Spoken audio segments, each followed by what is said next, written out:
Bueno, ya estamos al aire. Vamos a conectar de nuevo acá para bajarle la música a la música de fondo. Vamos a esperar un poquito, vamos a bajarle la música de fondo. Que nos conecte ahora sí. Ahí estamos. Ahí estamos ya. Ya estamos al aire de nuevo. Bueno, estuvimos con el ministro Enrique París, que nos regaló un par de minutos. Nos emocionamos ahí. Bueno, tenemos una amistad muy bonita con él. Y hasta ahora vamos a comenzar, vamos a entrar a meter la cortina del programa Agro Chile. De las 11 horas presentamos Agro Chile. Información, reportajes y educación del mundo agrícola por HE Radio y todas sus plataformas.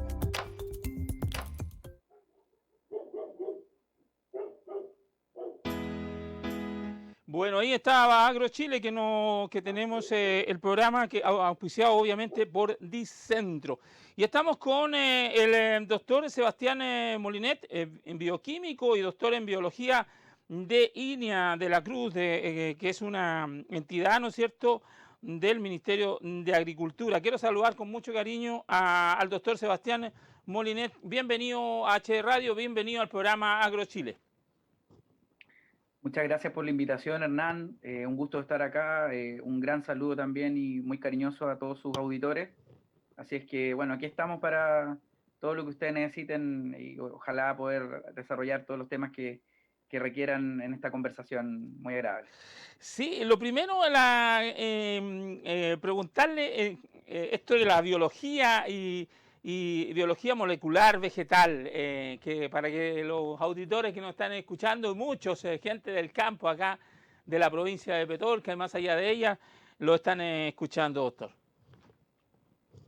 Claro, bueno, la verdad es que nosotros a través de nuestro trabajo, de nuestras investigaciones, buscamos un poco explicar, conocer ciertos fenómenos que ocurren en las plantas, ¿cierto? Que nosotros tenemos a diario en nuestros campos, bueno, y en nuestras propias casas también. O sea, las plantas son organismos que están diseminados, como usted sabe, por todos los rincones de la Tierra. Entonces, tienen la capacidad, digamos, de adaptarse a las distintas condiciones en las cuales habitan.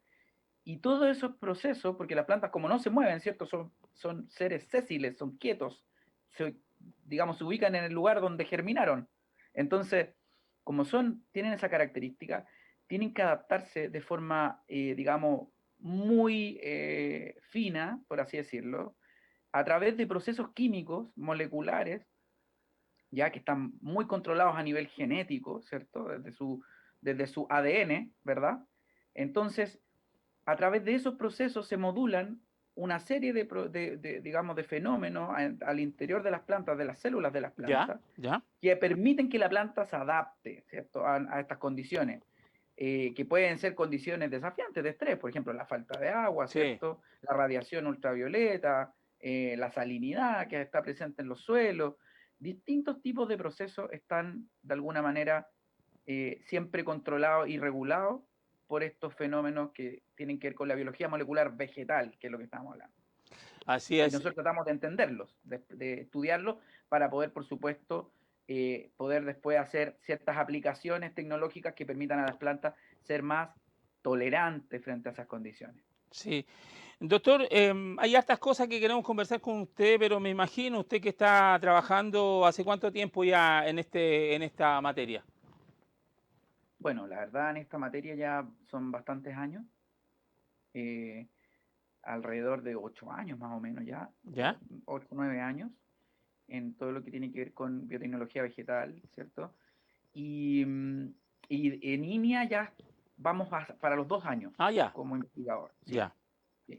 Y muy importante aquello. Y lo hemos hablado con muchas autoridades, con senadores, diputados, exministros, con gente que entiende los temas, y todavía nosotros no lo logramos, muchos de nosotros los que entendemos un poco y leemos bastante, el que perdamos la oportunidad que tenemos de contrastación con Europa, con los países que compran mucha fruta fresca, y nosotros estamos a contrastación, por lo tanto podríamos ser un país agroexportador con muy buena fruta, ir mejorando con estos sistemas que usted que nos está describiendo ahora, mejorando aún más todavía la calidad de nuestras frutas.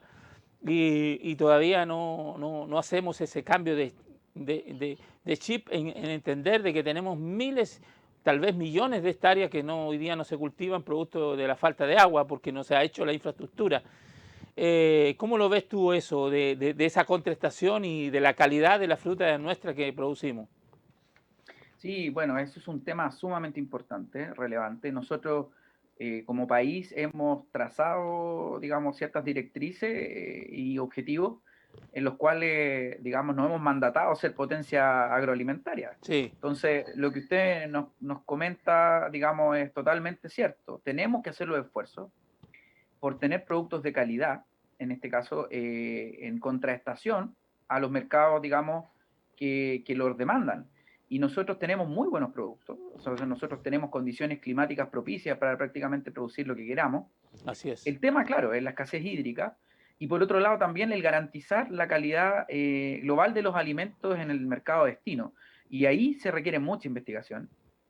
Nosotros estamos precisamente trabajando en esas temáticas en nuestro instituto, con varios colegas que trabajan en esas temáticas que incluyen la fisiología de post cosecha, las tecnologías de los alimentos para la post cosecha, ¿Ya? ¿cierto? Y los envases, los envases inteligentes que también permiten a los alimentos conservarse de mejor forma entre el despacho, ¿cierto? Sí, En al el envío traslado. desde el Sí, país, el traslado, sí. exacto, la logística que involucra, ¿cierto? Siendo compatible con las tecnologías que ya existen, ¿cierto? Las tecnologías de base.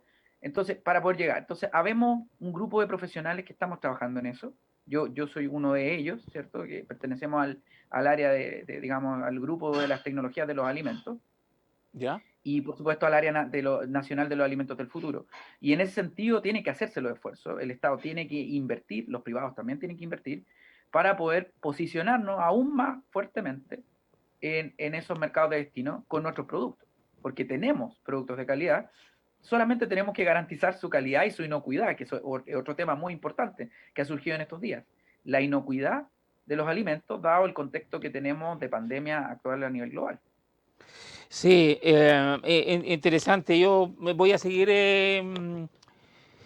Te explicaba un poquito fuera de micrófono de que vengo trabajando en el tema hídrico hace muchísimos años ya y sobre todo los últimos años con mucha fuerza porque creo que tenemos que buscar la solución al tema del agua. O sea, ahora hemos pasado una situación, contamos también con la amistad y hace tiempo también nos ha acompañado, ha venido a acompañarnos a los seminarios sobre el tema hídrico Gianfranco Marconi, que trabaja ahora en el Canal 13, y conversábamos fuera de micrófono con él y nos decía estos días que ellos como meteorólogos estaban muy sorprendidos con la situación de este verdadero canal atmosférico que no había ocurrido, si bien es cierto, habían habido veranos con precipitaciones, pero no de estas características, con una calor tremenda. Entonces el cambio climático se instaló en nuestro mundo, está afectando muchísimo, llevamos una mega sequía de 10, 12 años en la zona central. Y la verdad es que nosotros no podemos seguir esperando que el cambio climático cambie de un día para otro. Eso no cambia de un día para otro, ni en 50 ni en 100 años. Eso se demora muchísimo. Entonces tenemos que buscar la solución. Y la solución está en que tenemos la tercera reserva de agua dulce del mundo en el sur. Y muchos dicen, oye, ¿le vamos a traer el agua al sur? No, sin mentiras. Si los proyectos dicen que van a sacar el 5% del agua solamente, el 5%, y en periodo de invierno. Entonces, también está el tema de las plantas desaladoras, donde estamos trabajando muy fuertemente con un proyecto de la Universidad Federico Santa María. Y la verdad es que, estimado Sebastián, cuesta entender de que los políticos de turno, los gobiernos de turno no le pongan mucha fuerza a eso.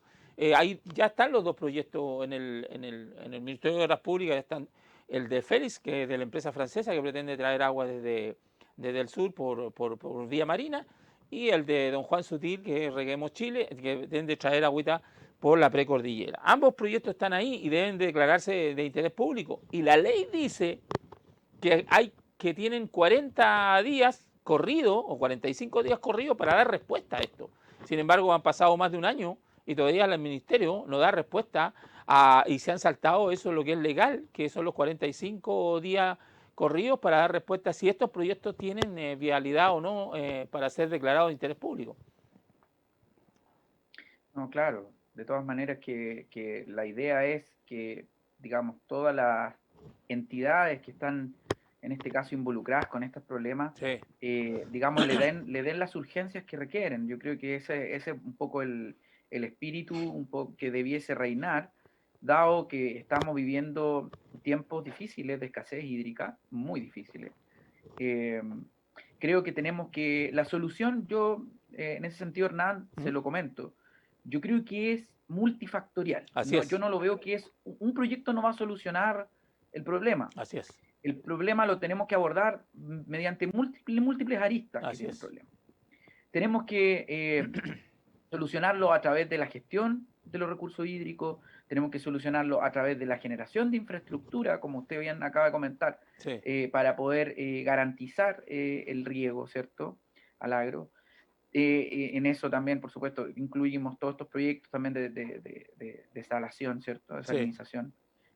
También, por supuesto, la calidad de las aguas, que tenemos que investigarla. sí, Y también está el manejo de uso de los cultivos, porque sí, hay cultivos que demandan mucha agua y tenemos que ser sinceros y decir que esos cultivos no son compatibles, por ejemplo, con ciertos niveles de caudales que existen hoy día en ciertas cuencas. así es, O sea, así es, hay cuencas que a lo mejor no pueden albergar ciertos cultivos porque no da el flujo así es. de riego. Sí, Entonces, tenemos que abordarlo y tenemos que abordarlo desde todas las perspectivas, de forma holística. El problema no lo vamos a solucionar con un proyecto. Tenemos que tratar de que apunte a ser atacado por múltiples flancos.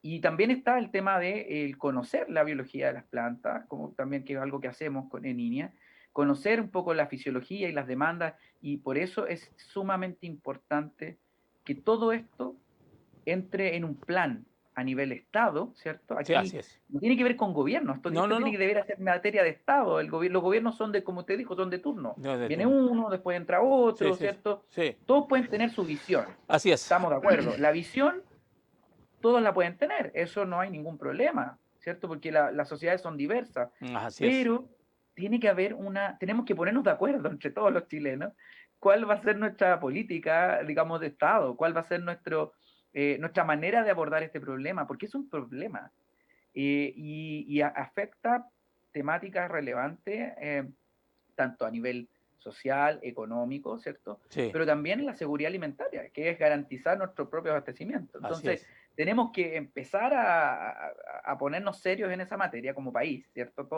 Todos debemos, de forma plural lo digo, me Sí, incluyo, todos tenemos que hacer el esfuerzo. sí.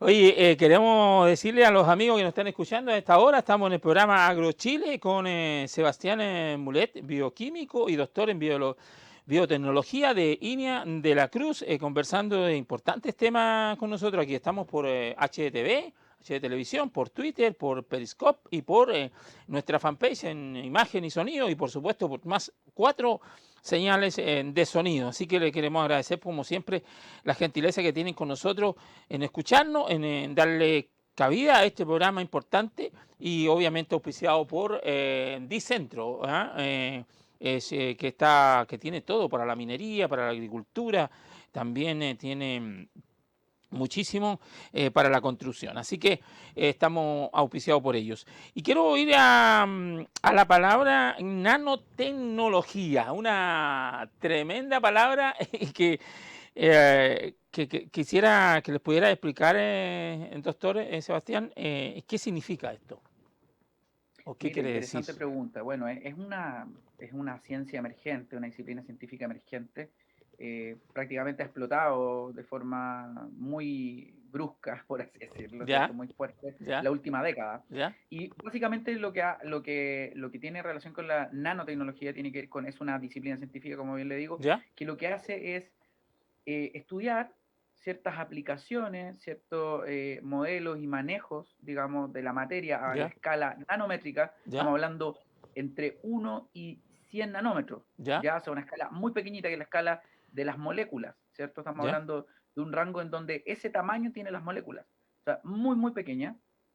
Y la gracia es que a través de esto nosotros podemos otorgarle ciertas propiedades mejoradas, ¿cierto? Optimizadas a un determinado material, a una determinada materia, ¿ya?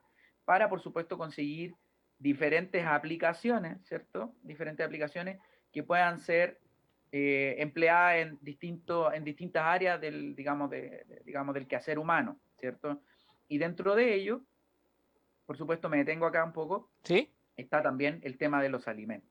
O sea, la nanotecnología también ha entrado a contribuir con tecnologías para, precisamente, por ejemplo, lo que hablábamos, el poder conservar de buena forma los alimentos, de forma sustentable, de forma limpia, teniendo que, por supuesto, digamos, con la misión de que esto sea algo sustentable, que permita, por supuesto, por ejemplo, dejar de lado, dejar fuera ciertas tecnologías antiguas contaminantes o ciertos, digamos, químicos, ¿cierto? O agroquímicos ¿Ya? que están un poco cuestionados por su grado de toxicidad, o sea, que no son inocuos para el consumo humano, digamos, en un tiempo de exposición alto. Entonces, por ejemplo, ese tipo de aplicaciones se pueden generar. Se pueden también, por ejemplo, generar dispositivos para detectar cosas, ¿cierto? Si uno quiere que un sensor me avise de tal ¿Sí? cosa, uno lo ¿Sí? puede también formular a esa escala tan pequeñita, a nivel de las moléculas.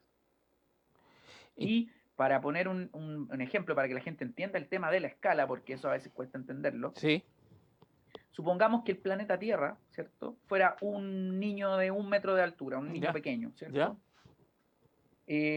Una pelota de tenis frente al planeta Tierra sí. vendría siendo una partícula por ejemplo, de oro, Ah, de ya, unos cuantos nanómetros, de 5 ya, nanómetros, una cosa así. sí, O sea, estamos hablando de que es algo muy, muy pequeñito, muy, muy pequeñito. sí. Y eso permite, doctor, a la investigación y poder ir investigando más y poder mejorar, me imagino, la calidad de la fruta. ¿Y qué avance hay internacionales y nacionales en el uso de la nanotecnología? Sí, bueno, esto es súper interesante. Bueno, en cuanto digamos, a diversos campos hay mucho. O Sí, sea, la sí, nanotecnología entró fuertemente en la parte electrónica, en la medicina. Por sí, ejemplo, las vacunas que hoy en día usamos para el COVID sí, tienen nanotecnología. Hay perfecto, nanotecnología involucrada perfecto. en esta, digamos, en esta formulación. Por ejemplo, la vacuna eh, Pfizer-BioNTech hay una formulación nanotecnológica, ¿cierto? Que en el fondo, porque como es una vacuna de RNA mensajero, ¿cierto? El RNA mensajero está adentro de una nanopartícula, ¿Ya? que después esa nanopartícula permite al RNA mensajero entrar a la célula, ¿cierto? Y darle las instrucciones para que produzca los epítopes, ¿cierto? Los antígenos para poder generar los anticuerpos que obviamente el cuerpo necesita para Sí, defenderse del COVID, ¿verdad? sí. Entonces, ahí hay nanotecnología. Hay nanotecnología en la electrónica, hay nanotecnología en las pinturas, por ejemplo. ¿Ah? Hay nanotecnología en la cosmética. Mira, Ahora que somos pretenciosos y sí. queremos cuidar nuestra piel y que se vea bonita, ¿cierto? Que Porque me salga también pelo, las puede ser auditoras se también, ¿o no? sientan. ¿Mm? Para que me salga ¿Cómo? pelo, por ejemplo. También, claro, por supuesto, todo eso es parte de la cosmética, o sea, Ya, vernos un poquito más, claro, un poquito, envejecernos más lento por lo sí, menos. sí. Oye, Entonces, perfecto. entonces ahí está la nanotecnología. Y por supuesto también están también en las tecnologías de los alimentos, Hernán, también Ya. está, Oye, como te comentaba. aquí alto en azúcar, alto en sal, alto en grasa, que son los conceptos, ¿no es cierto?, que han puesto en los alimentos. Y obviamente hoy día el mundo está volcado al tema de los alimentos más naturales, por ejemplo, los frutos secos, también los productos, ¿no es cierto?, que sin químicos.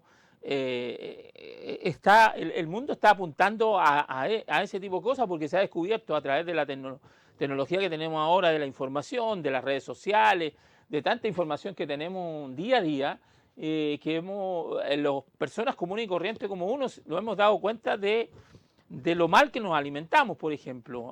Entonces, eh, eso, doctor, el tema de poder, porque una de las cosas que yo le decía a mi hija, por ejemplo, que no acostumbrar a su hijo a mucha azúcar ni a mucha sal, porque lamentablemente nosotros desde chicos nos acostumbran al paladar, y las empresas descubrieron eso después de un tiempo, las químicas, y nos han creado alimentos que nos hacen daño, pero que al consumirlo, ellos han descubierto y le han puesto químicos para que nosotros los volvamos un poco adictos a esos tipos de alimentos. eso es absolutamente cierto. Ujú. Hoy día particularmente con la ley de etiquetado, Sí, o sea, nosotros hoy día vamos a las góndolas del supermercado y vemos que estamos comiendo exceso de todo, sí, ¿cierto? sí. Ese es el mensaje que nos entrega hoy día la ley de etiquetado. Estamos consumiendo un exceso de Ujú. casi todos los componentes fundamentales de los alimentos, ¿cierto? Que son los azúcares, la Sí, sal, ¿cierto? Las grasas, bueno, por supuesto que hablar la energía, que eso involucra todo, ¿cierto? sí. Entonces, eh, la verdad es que tenemos que hacer un cambio en nuestro hábito alimenticio. Ujú. Por supuesto, la industria, como todo es una industria, quiere vender, entonces Sí, siempre va a tratar de hacer alimentos que le gusten, que sean una experiencia, ¿cierto? Sensorial, hedónica para el consumidor. Pero tenemos que también eso balancearlo con lo que realmente nos hace bien, ¿cierto? Porque la idea es que el alimento a nosotros sea un aporte nutricional y sea sano, no nos enferme, o sea, cumpla ambas funciones, hacernos bien y no hacernos mal. ¿Se entiende, no? Entonces, un poco lo que tenemos que hacer es, por un lado, como nosotros como consumidores, ser muy activos en elegir y seleccionar nuestros alimentos ujú. de forma muy racional, ¿cierto? Muy bien lo que usted hace, Hernán, con su nieto, ¿cierto? Sí, De tratar de generar el hábito del bajo consumo de este tipo de productos. sí. Porque no significa que sea el consumo sea cero, sino No, no, que no, por es supuesto que no. que no sea tan, digamos, frecuente el Sí. consumo, Y tan habitual, las a cantidades, ¿ah? diario, que no sea a diario, Sí, evidentemente. sí, Entonces, porque aquí hago un paréntesis, también de repente es rico darse un gustito, sí, ¿cierto? Porque sí. también le hace bien a la salud emocional, ¿cierto? Uno también se siente bien cuando consume algo que a uno le gusta mucho, pero el exceso también el exceso es lo que hace mal. Así es. Entonces, y también por otro lado, tenemos que avanzar con las tecnologías que nos permitan disminuir esas cantidades, ¿cierto? Y la nanotecnología puede ayudar en hacer formulaciones de estos ingredientes que van en matrices, ¿cierto? Formuladas de alimentos, para obviamente disminuir las cantidades netas de azúcares totales, sales totales, ¿cierto? Grasa saturada total y por supuesto el aporte de energía. Entonces, la nanotecnología tiene el principio de que con menos yo puedo hacer más. ¿Por qué? Por el tamaño de partícula, ¿cierto? Perfecto. Porque yo ante una determinada superficie de contacto, supongamos yo tengo un volumen de una materia, si yo la empiezo a dividir, ¿cierto? A medida que la voy dividiendo, tengo más superficie expuesta, ¿cierto? Que estaba, por supuesto, escondida cuando yo la tenía no dividida, Ah, ya, ¿cierto? ya. ¿Se entiende, no? Sí, O sea, sí, por ejemplo, si tenemos un terrón de azúcar, ¿cierto? Solamente tenemos expuesto lo que está en las caras del terrón de azúcar, ¿cierto? sí, sí. Pero si yo lo empiezo a moler, a moler, a moler, a moler, a moler, empiezan a salir, ¿cierto? A la luz, ¿cierto? Todas las superficies que estaban al interior Ya, del terrón. ya, Y eso genera un impacto también, como organolépticamente hablando, en mi boca. ya. Yo voy a sentir más azúcar, más azucarado el sabor, Sí, endulzado, sí, en la medida que yo, digamos, tenga más superficie expuesta, disponible en mis receptores, ¿cierto? Que están en la lengua, que son las papilas gustativas. ¿Estamos de acuerdo, sí, cierto? sí, sí, sí, sí, Entonces, sí. entonces, de esa manera, la nanotecnología permite, al poder formular a un tamaño tan pequeño las partículas, el disminuir la cantidad para poder lograr un determinado efecto edulcorante o Ah, endulzante. mira, ¿Se mira. entiende? Sí, sí, Entonces, sí, por ahí también la nanotecnología puede ir aportando, estoy hablando del azúcar, pero también puede ser la sí, sal, las grasas, ¿cierto? Saturadas, etcétera. sí. Te quiero llevar bueno, generalmente yo agradezco a nuestra amiga que nos manda un poco algo de una pauta, pero generalmente yo no trabajo con pauta, pero me salgo un poquito a veces de esto. Pero mira, una de las cosas que también nosotros hemos conversado muchísimas veces, Sebastián, aquí en la radio, Ujú, con ujú. distintas autoridades, es lo poco que el Estado invierte, el Estado cuando hace el presupuesto de la nación en ciencia y tecnología. Ha sido uno de los países donde, creo que uno de los pocos, o si no el único país en el mundo donde los científicos han hecho protesta por la poca cantidad de recursos que hay para invertir en la ciencia y tecnología. Para explicarle a la gente, los países desarrollados invirtieron mucha plata y siguen invirtiendo mucha plata en ciencia y tecnología y le han dado valor agregado a sus productos y han hecho un desarrollo sobre la base de la investigación. Entonces Sebastián, aún todavía es muy poco lo que se invierte, si bien es cierto se ha ido aumentando año a año un poquito, pero todavía del Producto Interno Bruto estamos invirtiendo muy poquito, menos del 1% en ciencia y tecnología. Eso significa que los científicos no tienen lucas para hacer las investigaciones. Hoy día nosotros vendemos el cobre en una barra, no lo vendemos elaborado. Vendemos un montón de productos, la harina de pescado, somos productores, los primeros productores del mundo de harina de pescado, y tenemos muchos otros productos que se venden y que son nuestros. Y lamentablemente no le estamos dando valor agregado porque no se ha hecho una investigación, no se le ha puesto plata a la investigación, a ciencia y tecnología. ¿Cuál es tu opinión sobre este tema? Bueno, ahí nos tocas ahí cuando digamos algo que para nosotros como científicos es un tema Sí, de verdad. O sea, sí, nosotros no podemos entender que un país que está en el siglo XXI, que pretende ir al desarrollo, ¿cierto? No invierta en el área que, digamos, es la única área que lo que puede nos llevar puede permitir Sí, resolver los problemas que tenemos sí, para avanzar. así es, Einstein decía, no podemos pretender obtener un resultado mejor si seguimos haciendo lo mismo. así es. Hoy día nosotros invertimos en torno al 0,37% de nuestro PIB. O sea, es una cantidad, digamos, desde el punto de vista, digamos, económico, Sí, muy baja. así es. No somos el país que menos invierte de la OCDE. Nosotros Sí, nos jactamos de ser un país miembro de la OCDE. sí, Sin embargo, por supuesto, estamos muy al debe en muchos parámetros respecto a los demás miembros socios. sí.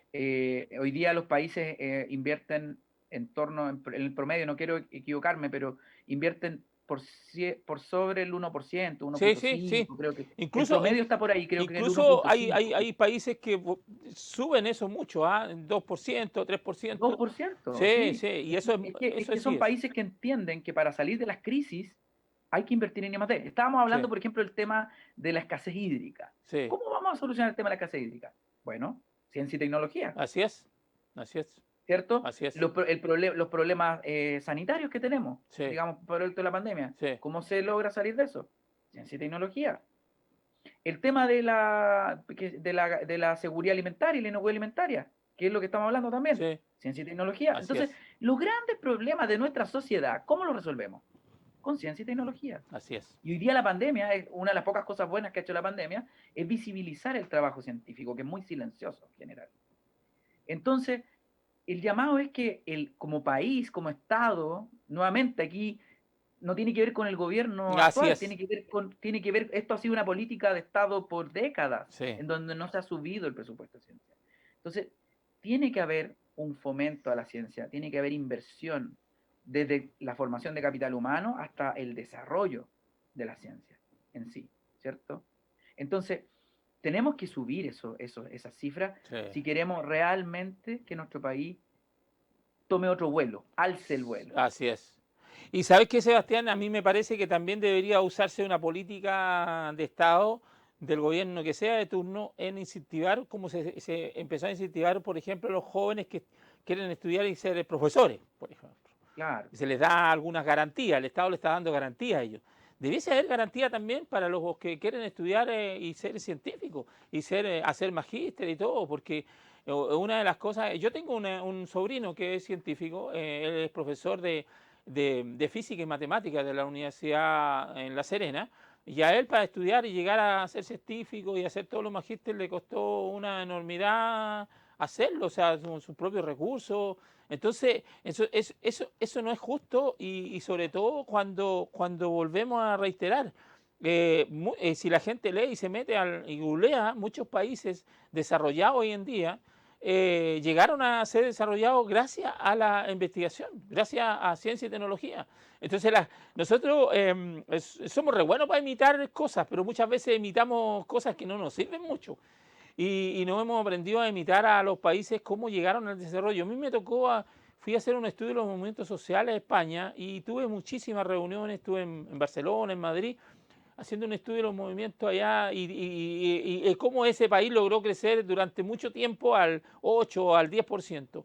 Y también ahí había mucha inversión en ciencia y tecnología. Entonces el tema es muy relevante, muy importante. Por eso yo también me invito a mis colegas o a los que tienen radio y todo este sistema nuevo de tecnología, de que inviten a personas como tú y que le demos ese espacio a la ciencia y tecnología, a la investigación, porque creo que tenemos que apuntar para allá, a entregar mayor información sobre lo que significa tener un país que invierte en ciencia y tecnología para poder avanzar a ser un país desarrollado, porque yo vengo escuchando, yo voy a cumplir 60 años, hace 30, 40 años vengo escuchando lo mismo, es que estamos en vía de desarrollo. Y no vamos a llegar nunca ahí si no invertimos en lo científico. Es cierto, estoy Sebastián. completamente de acuerdo. Y el camino al desarrollo pasa a través de el desarrollo de una sociedad del conocimiento y de la tecnología, que nuestro país se empape de eso, porque en definitiva, de lo contrario vamos a quedar estancados. Así Porque es. como bien dice usted, Hernán, llevamos décadas en vías del desarrollo, pero parece ser un camino interminable. Así ¿Y es. por qué es interminable? Por la frase que dice Einstein. Sí. Difícilmente vamos a lograr un resultado mejor si seguimos haciendo lo mismo. Así es. Oye, aquí hay una pregunta muy buena que dice que Ania La Cruz está implementando un laboratorio para estudiar mejores formas de preservar alimentos y envases que se preserven la vida útil y que se trata, ¿de qué se tratan los estudios? Eso es muy importante, el tema de los envases, muy importante porque a veces han pasado incluso tragedias de personas que han consumido alimentos que se han echado a perder, ¿no es cierto?, por no tener un buen envase y ha producido muerte incluso. Sí, es cierto. O sea, hoy día el envase es parte integral del alimento. Ujú. Hoy día el envase cumple funciones, digamos, relevantes en la conservación de la calidad global del alimento y, por supuesto, dentro de esos atributos está también la inocuidad, ¿cierto? Que el alimento Sí. no, digamos, no genere enfermedad al consumidor. Entonces, hoy día las tecnologías han avanzado para poder formular envases que puedan estar en directo contacto o en estrecho contacto con el alimento en sí, para, por supuesto, ayudarle al alimento a que se conserve mejor, ¿cierto? Todos sus atributos buenos, que en el fondo nosotros nuevamente queremos consumir cosas que nos hagan bien, Así pero es. también que no nos hagan mal, ¿cierto? Que no nos enfermen. Entonces, ahí el envase puede cumplir funciones relevantes en garantizar esas dos aristas, ¿cierto?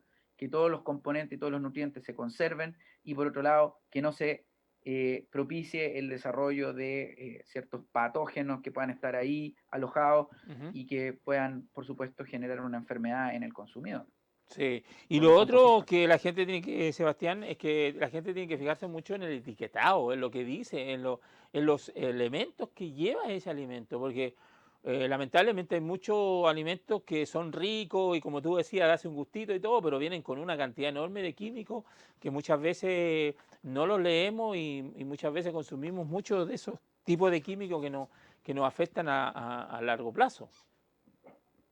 Exactamente. Nosotros precisamente en el laboratorio lo que estamos tratando de hacer justamente es desarrollar nuevas generaciones de, por supuesto, en este caso, de bio-nanocomposite, bio-nanocompuestos, que la idea en el fondo es a través de ciertas formulaciones, ¿cierto? Generamos ciertas nanopartículas de origen natural, es decir, son todas moléculas que se obtienen de plantas, de hongos, de algas, todas comestibles, todas moléculas que nosotros podemos comer, ¿cierto? Y a través de esas partículas poder, por supuesto, prolongarle la vida útil a los alimentos mediante, digamos, el controlar, el restringir el crecimiento de fitopatógenos, es decir, problemas fitosanitarios que hacen que el alimento se descomponga, pero también por otro lado evitando que, digamos, o eliminando cualquier tipo de microorganismo que pudiese también ser patogénico y nos pudiese también enfermar, incluso hasta causar la muerte, ¿cierto? Entonces, porque hay patógenos que incluso pueden ser letales. Entonces, en poco, ese es uno de nuestros focos de investigación importantes en el laboratorio. Estamos hoy día ya con algunos resultados, digamos, interesantes, con algunos prototipos de laboratorio, algunas pruebas de laboratorio de estos nanocompuestos, para poder ya empezar, ya lo estamos probando, ¿cierto? A ¿Ya? nivel, digamos, de laboratorio, sobre la superficie de estos alimentos para ver cómo, digamos, vamos controlando estos problemas y poder ir afinando un poco la formulación para, por supuesto, llevarlo a una escala mayor, después hacer algún piloto más grande, Sí. por supuesto, con estos alimentos. Sí, y hay también muchísima información, y que eso a veces se nos olvida decir a la gente, que hoy día, gracias a la tecnología, el famoso YouTube, YouTube, hay mucha información sobre cómo hacer una huerta, porque ¿y cómo vamos, qué vamos a comer en el futuro? ¿Qué estamos comiendo? Porque la verdad es que estamos comiendo muy mal, y no nos atrevemos muchas veces. Tenemos espacio muchas veces en nuestro jardín, a pesar de que las últimas construcciones de casa entregan un patio muy pequeñito, pero todavía existen muchas casas que tienen patios muy grandes, y que sería interesante también que el Estado apoye las pequeñas granjas en los hogares, porque cosechar una lechuga en tu casa con el agua y sin químicos, o un tomate, o esta, se pueden procesar muchos alimentos, y nosotros no somos de verdad muy dejados en eso. ¿Se debiese potenciar un poco también la granja familiar? De todas maneras, o sea, mira, lo que tú estás diciendo es algo, yo creo que el futuro apunta hacia allá. Hoy día cada vez tenemos menos suelo arable, Sí, sí, los suelos cada vez están más degradados también. sí, sí, Entonces, digamos, por todos estos problemas de la sí, escasez hídrica, de la erosión, sí, de los procesos de desertificación. Entonces, sí, hoy día el futuro apunta hacia eso. De hecho, países como Holanda, por ejemplo, su población fuertemente digamos, se ha propiciado que su población cultive en granjas urbanas, ¿cierto? Que es lo que también se conoce como permacultura, que en el fondo incluso hasta cultivos, digamos, verticales, o sea, en espacios reducidos, sí, se sí, puedan producir digamos, en distintos pisos, ¿cierto? Macetas en pisos, sí, para producir sus hortalizas o ciertas frutas, ¿cierto? sí, Digamos, de consumo directo. Y yo creo que para allá va un poco la cosa. Holanda es pionero en muchas cosas, es un país muy avanzado. sí, Entonces, o Países Bajos, que en realidad es el sí, correcto nombre de este país. sí, Entonces, debiéramos pensar, ¿por qué no? A pesar de que ellos son un país que tiene carencia de tierra, ellos lo ven porque es una necesidad, así ellos es, tienen poca tierra. así es, Nosotros tenemos mucha tierra, pero lamentablemente la estamos perdiendo por mala gestión. así es, Entonces, por no, digamos, haber tenido políticas de sustentabilidad en el uso de las tierras, por así decirlo también, por sí, no haber impulsado un poco más eso. Entonces, sí, tenemos que tratar de recuperar las tierras por un lado, ¿cierto? Porque sí tenemos mucha tierra, pero gestionarla bien, por supuesto, también. sí, Pero también, ¿por qué no? También el fomentar que la población sea capaz de cultivar sus propios alimentos. Por así es. supuesto, libre de cualquier tipo De de químico. contaminación y químico y todo lo que se quiera. Así es, así es. Ujú. Oye, y también obviamente, y el otro día hablábamos con el profesor de la Universidad Federico Santa María, hablando del proyecto de la planta desaladora, que este proyecto tiene una particularidad, que genera su propia energía. Y al generar su Ujú. propia energía y el sobrante de energía se puede inyectar al interconectado central, y eso significa, porque hoy día el mundo necesita mucha tecnología, pero también el mundo está necesitando mucho alimento. Entonces, por eso sí, volviendo a la génesis de la conversación, o sea, estamos perdiendo la oportunidad de ser un país desarrollado, y lo podríamos convertir en un país agroexportador, como lo ha hecho, por ejemplo, Israel. Israel es un país agroexportador, y ha hecho crecer su agricultura en el desierto, donde antes no había nada. Eh, entonces, eh, entonces nosotros, de verdad, por lo menos yo como ciudadano y como medio de comunicación, voy a trabajar muy duro, y estoy trabajando muy duro para ir en pos de empujar este tipo de cosas. Y quiero que tú, como eres médico y eres investigador y todo el tema, seguramente te llegó, o has hecho alguna especie de estudio, o has leído por ahí. ¿Cuál es tu opinión sobre el agua que produce una planta desaladora? Porque la verdad que la cultura de la gente es muy baja en ese sentido, y la gente muchas dice, hoy no, de partida sirve para los seres humanos, ya está comprobado, hay más de 2.000 o 3.000 plantas en el mundo, sobre todo los israelitas, tienen muchas plantas para abastecer de agua potable a su población, y también para su agricultura. ¿Cuáles son tal vez la explicación científica del agua salida desde el mar y convertida en agua dulce? Bueno, un poco el proceso, para explicarlo, Sí. principalmente está fundamentado, basado en la famosa osmosis inversa, Ujú. ¿cierto? En donde pasamos el agua con gran cantidad de sal y la hacemos pasar por membranas, en donde por un lado de la membrana, ¿cierto? Aquí tenemos la membrana, ¿cierto? Sí. Por un lado de la membrana está el agua salada, generamos un potencial en donde hacemos pasar el agua, pero la sal queda retenida en el lado, empezamos a Sí. concentrar la sal en un lado de la membrana, Sí. ¿cierto?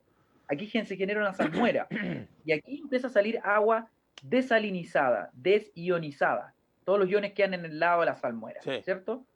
Entonces el agua sale sumamente pura, en un grado de alta pureza, Sí. ¿cierto? Ya. En el lado, digamos, esto para que esto ocurra, ¿cierto? Esto no es pasivo, ¿cierto? En el lado donde está la salmuera, ¿verdad? Ujú. Tenemos que inyectar mucha presión, mucha energía para que se pueda generar esta difusión, ¿cierto? Esta osmosis Ya. hacia el lado donde está saliendo el agua pura. Por eso es una osmosis inversa, Ya. ¿cierto? Porque está forzada por energía. Entonces, esta agua, para poder usarla para riego, ¿cierto? Porque es agua muy pura, Ya. ¿cierto? Es como agua destilada, por así llamar, Ya. muy parecido. Ya. Entonces, es similar a eso, pero solo que el agua destilada se produce por otro proceso que es la destilación, Así es. ¿cierto? Pero el agua desalinizada es demasiado carente de, en este caso, nutrientes. Porque si tú riegas a una planta solo con agua, no le va a hacer bien. La planta también necesita nutrientes.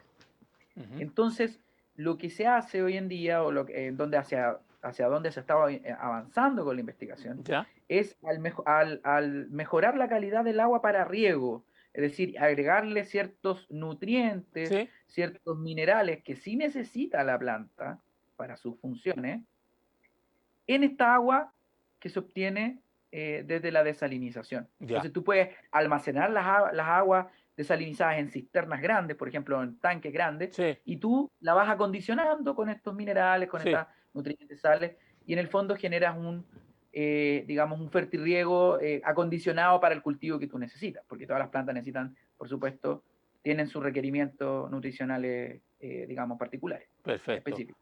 Perfecto. Oye, nos quedan pocos minutos ya. Oye, ¿cómo ha pasado la hora? 11:47. Estamos con el doctor Sebastián Molinet, bioquímico y doctor en biotecnología de INEA de la Cruz, que depende del Ministerio de Agricultura. Eh, Tenemos que agradecer a INEA. Comenzamos por su director. Y hemos estado todos los domingos, nos han proveído de profesionales, personas tan capaces como tú, Sebastián, y nosotros como este medio de comunicación está en pos de entregar la mayor información posible, educar. Obviamente tenemos que agradecer muchísimo a INEA y seguramente vamos a seguir trabajando con ustedes y entrevistando a las personas que trabajan. He sabido, ¿no es cierto?, que trabaja muchísima gente, muchos expertos, mucha gente capaz ahí en INEA. Eh, eh, Sebastián, nos quedan poquitos minutos. La, ya nos aclaraste el tema de la planta desaladora. El agua sirve para no solamente para el consumo humano, sino también para la agricultura. Hay que a echarle lo que tú dices también ahí. Entonces, tenemos un mar, tenemos, no sé, son 3.000 kilómetros. Tenemos una particularidad también, que las personas ecológicas, yo también me gusta cuidar mi entorno, la ecología es muy importante en los países, al cuidar el medio ambiente y todo eso, lo que produce esta salmuera, que uno de los mares con menos salmuera es nuestro mar, y lo otro que tenemos una corriente del Humboldt que viene desde la Antártida, que es una corriente muy fuerte, que da vuelta por ahí alrededor de frente a Coquimbo o Copiapó, creo, y esa corriente es muy fuerte, por lo tanto, las plantas desaladoras que se pueden hacer acá, en que la gente esté tranquila, que colocando una tubería hacia el interior del mar, podemos tirar la sal más afuera para que no haga problema en la biodiversidad de las costas chilenas. Entonces, hay soluciones en cuanto al tema de la sal, que la gente lo que más le preocupa es eso, porque la alta concentración de sal igual debe provocar muchísimo problema a la biodiversidad, Sebastián. De todas maneras, por supuesto, o sea, eh, hay que hacer los estudios, ¿cierto? Sí, En cada, digamos, sitio donde se pueda instalar. planificar un proyecto de planta desaladora, Sí, debe haber un estudio hidrogeográfico. Yo no soy experto en eso, sí, pero evidentemente que tienen que estar, digamos, las personas expertas, ¿cierto? En esos temas. sí. Tienen que estar los especialistas, por supuesto, estudiando y diseñando este tipo de, digamos, de faena, de industria, de desalinización, principalmente en pos de que este sea un proceso sustentable, de que no interfiera con la biodiversidad, ¿cierto?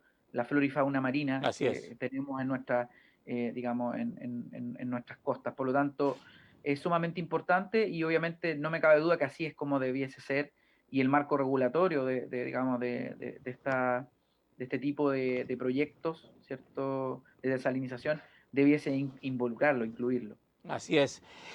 Sebastián, te dejo un par de minutos ahí para si quieres a agregar algo a esta entrevista. Yo de verdad estoy contento porque creo que hemos aclarado varios tópicos, varios temas interesantes, sobre todo el tema de la nanotecnología, en la cual tú estás trabajando muy fuertemente para mejorar, ¿no es cierto?, no solamente los alimentos, un montón de cosas que se pueden mejorar con este sistema. Sebastián. Bueno, primero que todo, agradecer tu invitación, Hernán, agradecer, digamos, este espacio. Eh, Nosotros estamos siempre disponibles, como tú bien dijiste, nuestros Sí, colegas y, bueno, y quien habla, somos siempre de materia dispuesta para poder colaborar, contribuir, porque es importante hacer divulgación de estas temáticas, sí, que en el fondo puedan llegar al conocimiento de la gente, de todo nuestro querido compatriotas, nuestra sí, querida gente de sí. nuestro país. Entonces, la verdad que nosotros hacemos un trabajo con harto esfuerzo, con harta pasión, y obviamente es para eso, es para poder contribuir y ayudar a nuestra sociedad en una temática que es sumamente importante. Nosotros somos un país que vive en torno al agro, nosotros Sí, surgimos de eso, entonces sí, tenemos que seguir haciendo esto, pero de buena forma, que sea cada vez más sustentable y cada vez más limpio y también más productivo, tenemos que ser más sí, productivos también. así es. Eh, el tema de la alimentación es un tema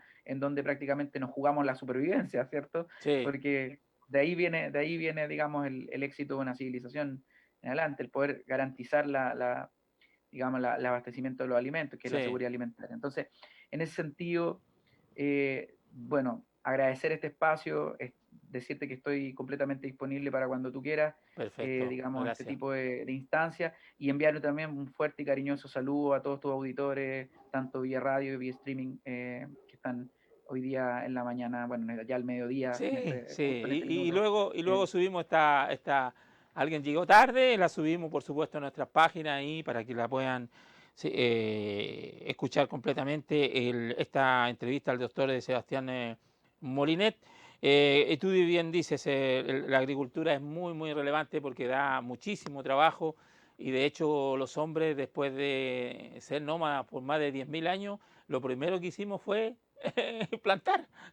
Y de ahí nos quedamos en un lugar y empezamos a quedarnos en los lugares porque vimos que podíamos hacer producir la tierra y ahí nació la agricultura. Así que la agricultura es de siempre. La primera industria que nació en la tierra fue la agricultura, por lo tanto la tenemos Así que es, cuidar muchísimo. Hay gente que solamente habla mal de la agricultura y no se acuerdan que cuando se sientan a la mesa, en todo tipo de comida hay parte de la agricultura ahí, en la fruta, en las comidas, en todo. Sebastián, gracias amigos, que nos reencontramos nuevamente el próximo domingo en el programa AgroChile. Estuvo con nosotros Sebastián Molinet, bioquímico y doctor en biología de INEA. Despídete de la gente nomás, Sebastián.